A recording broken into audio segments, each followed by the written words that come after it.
Hey YouTube. So I've been getting into some trouble from my watchers because I haven't been vlogging as much as you all would like me to. Yeah.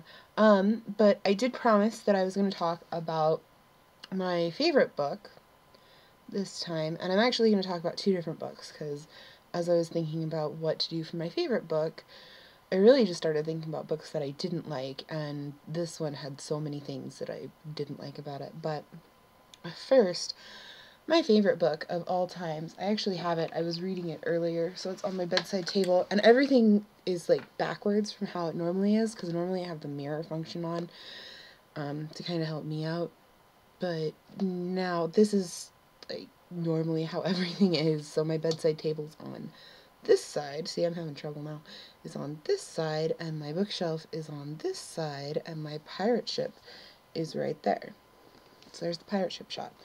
So my favorite book, which is now a major motion picture that sucks. It's terrible. If you've seen it and you didn't like it, read the book. It's better. Okay, but my favorite book is Ella Enchanted.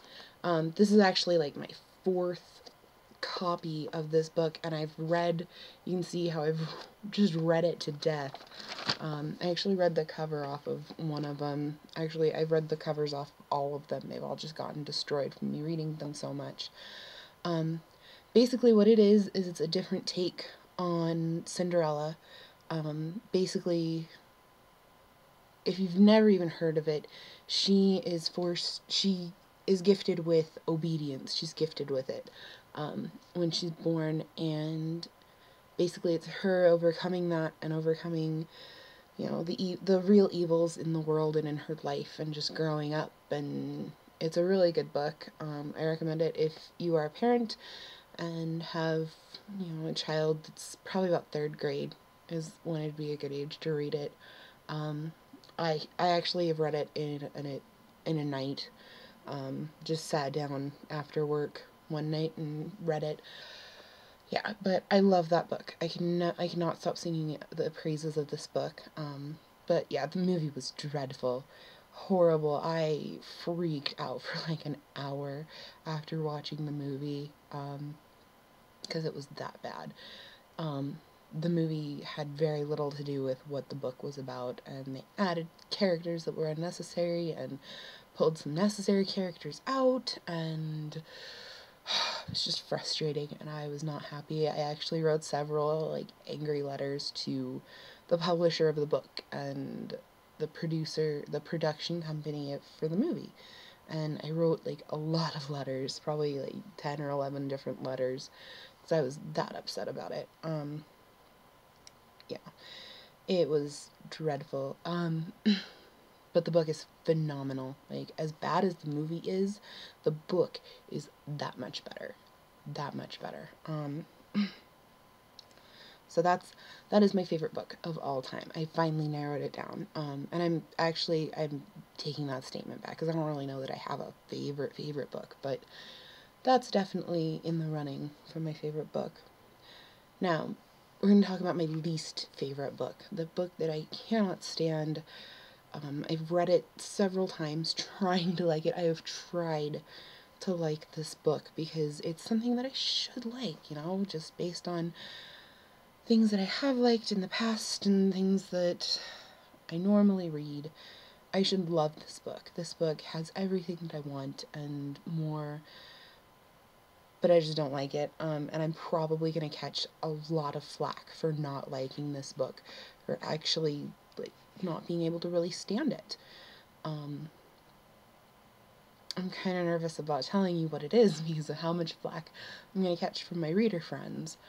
But I don't like the book Wicked. I'm going to let y'all digest that for a second. Nope. I don't like it. Okay. I grew up watching The Wizard of Oz and loving The Wizard of Oz, and The Wizard of Oz is a really cool movie and it's a good story, and I've read the book. I love the book. I think it's fun. You know, it's fanciful and it's awesome and it's wonderful. For those of you that have not read or heard of Wicked, climb out from under your rock, Yeah. But it's basically the story of the Wicked Witch and like why she's wicked and why she's evil. And like the first time I read it, I was like, okay, you know, that's cool. That's cool that they did it. But then I thought about it more, and really not cool. It's written by Gregory Maguire, and he's done other books of the same caliber. I've not read them just because this one ticked me off so bad. So it's a good work of art in the sense that it made me feel and it made me think, but I didn't like it. I did not enjoy it. It's really a hard book to finish. You get about 3/4 of the way through it, and you're really digging it, and then you realize everything's gonna end the same way anyways, and it just kind of leaves you with a sickening feeling in your stomach. I didn't like it because it feels like I felt like it was trying to rewrite history, you know, that it was trying to change the original story, and I'm not okay with that. I'm not okay with one work of art or literature or something like that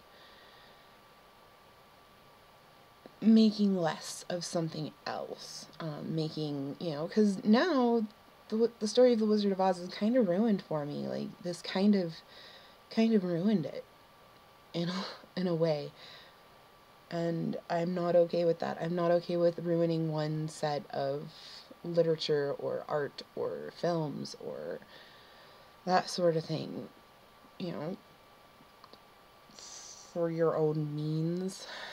And I'm gonna catch a lot of flack. I know it. I can hear you all arguing with me right now as I record this. And that's fine. Disagree with me, argue with me.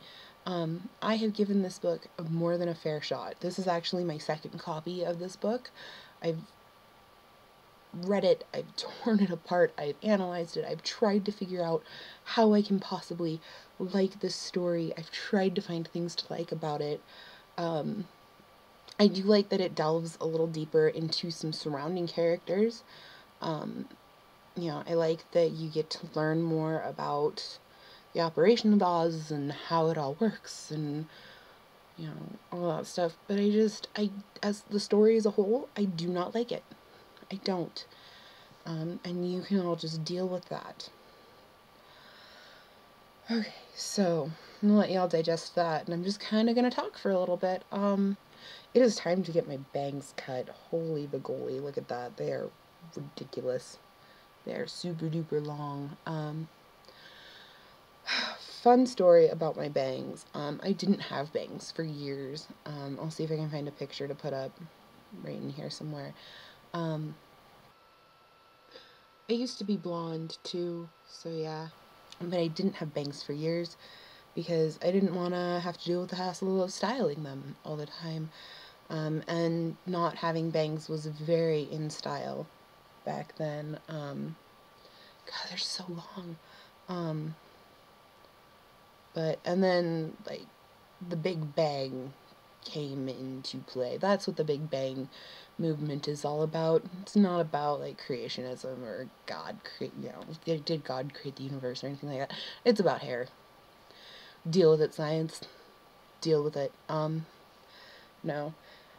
But what I do now, because I'm really kind of lazy, is when I get my hair cut, which it's time for that too. That's how I know that it's time to get my hair cut, because my bangs are long. But I get my bangs cut so that they're really short, like shorter than they should be, and everybody kind of looks at me funny. But then like a week later, they're where they should be, and then like by the time it's time to go get the rest of my hair trimmed, my bangs are really long, like this. See how long they are? They're really long. Yeah, so that's how I kind of cheat it, and I don't cut my own bangs. They never turn out right, ever, for anybody when they cut their own bangs. So, let me know what you think. Let me know what you want to see, what you want to hear. Like, comment, subscribe, upvote. Talk to me about books, because I like to talk about books. That's really all I got. Hopefully I will see you later this week. Bye.